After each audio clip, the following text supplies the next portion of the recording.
From the Opubco Studios in Oklahoma City, it's Signing Day 2014. I'm Jenny Carlson, and joining me on the phone is Gina Mizell, Oklahoma State beat writer. Gina, you are in the eastern part of the state, out in the Tulsa area, where Oklahoma State has definitely gotten a haul this year. You checked in with Jordan Brailford, the defensive lineman from Booker T. Washington, earlier today. What have you seen? Who have you talked to so far? Give us the view of the day for you. Yeah, well, a big signing over at the Tulsa Public Schools, and obviously Booker T. Washington a part of that. And Jordan Brailford's a big get, I think, for these Cowboys. Kind of a guy who had a lot of talent, but really was kind of maybe underrated by the recruiting services. And then he went out to this all-star game, the Semper Fidelis All-American Bowl, and really put on a great performance. And ESPN added a fourth star to his ranking and those types of things. So he's a guy that obviously Oklahoma State's had some history with Booker T. Washington. Calvin Barnett, the most recent one, coming through the program and doing some really good things. So he's hoping that he can kind of keep that legacy going, and Cowboys are certainly hoping he can make an impact here on the defensive line at some point. Brailford, 6'3", 225 defensive end. You mentioned his star ranking going up. They've had several guys like that, Gina, that maybe were a 2 or 3 when they started recruiting them and now come in as 3 and 4 star type of guys. As you look at this overall class, which by all appearances looks like it's complete now for the Cowboys, 27 signees all in Stillwater, what are your overall impressions of this class?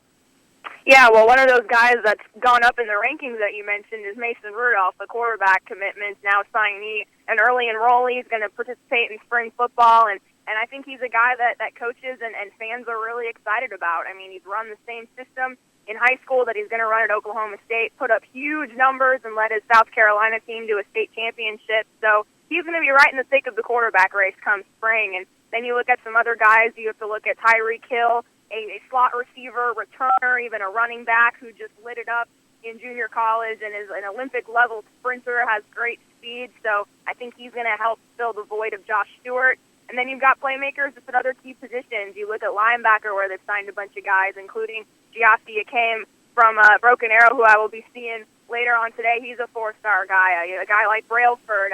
They've got some secondary guys who are just really good athletes, like Chris Hardeman, from the Houston area that's coming in. Keenan Brown at receiver from the same high school as Hardeman, which is the 2 guys I wrote about in today's newspaper. So he seems to have done a good mix of filling needs and getting kind of the star power guys where they need it. Now, no 5-star guys in this class, so to speak, but still I think they've filled some needs and gotten some really good playmakers for them. You mentioned Mason Rudolph, the quarterback, Tyreek Hill, the athlete who could fill a lot of spots when it comes to special teams and offense and that sort of thing. But and those names becoming familiar to Cowboy fans. But for you, Gina, are there a couple guys that maybe we aren't as familiar with that you could see either filling roles quickly or developing into guys that are going to be those familiar names in another couple years?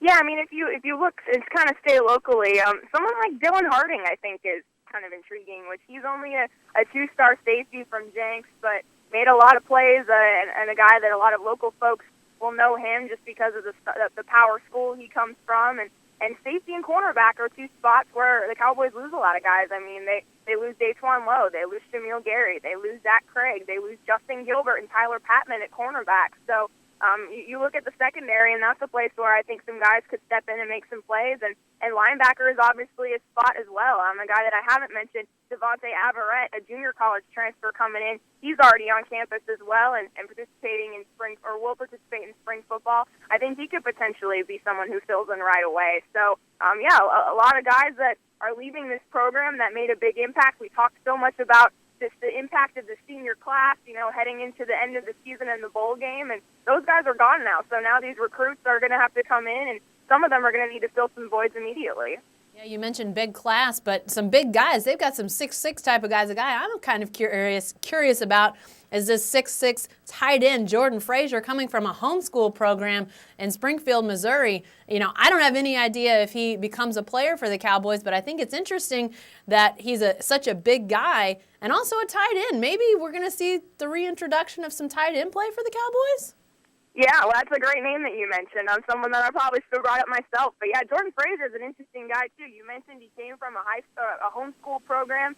He had originally committed to Illinois and then kind of out of the blue, switched to the Cowboys, and then within like a week was already on campus. He's an early enrollee as well. So, it's interesting. I mean, the Cowboys kind of had shifted the tight end aside with this air raid spread offense, but we started to see it come back a little bit down the stretch last season. Against Texas Tech, we saw it. Against Baylor, we saw some two tight end sets with Jeremy Seaton and Zach Beach. So I think Jordan Fraser is a guy who can play attached. It sounds like he's a really good receiving threat, so maybe you play him in the slot. Maybe even you split him all the way out wide and just create some real matchup troubles for some cornerbacks and other DBs just because of his size. So, he's definitely an intriguing prospect, and maybe we will see some more tight end plays here for Oklahoma State down the line. Lastly, Gina, you mentioned you're headed to Broken Arrow yet today. Cowboys have a couple guys that they've gotten from the Broken Arrow program, and one on offense, one on defense. Could you see those guys becoming some names we'll be familiar with here in the not-too-distant future? Yeah, Zach Beach is obviously a guy that's already on campus that signed with the Cowboys from Broken Arrow a couple of years ago. But, Devin Thomas, the running back, he is already on campus, another early enrollee who will participate in spring ball. Now the Cowboys seem to be fairly set at running back with Desmond Rowland and Rennie Childs coming back. Obviously, Jeremy Smith is now done.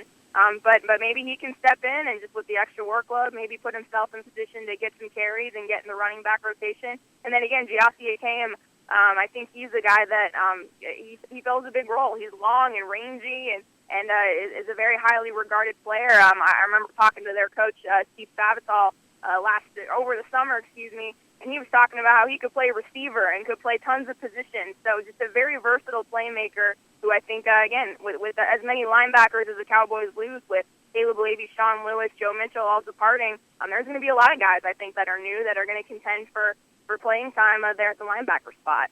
We'll have Gina's coverage from the Tulsa area in the Oklahoman and on News OK, so be sure to stay with the best coverage team anywhere at newsok.com and every day in the Oklahoman.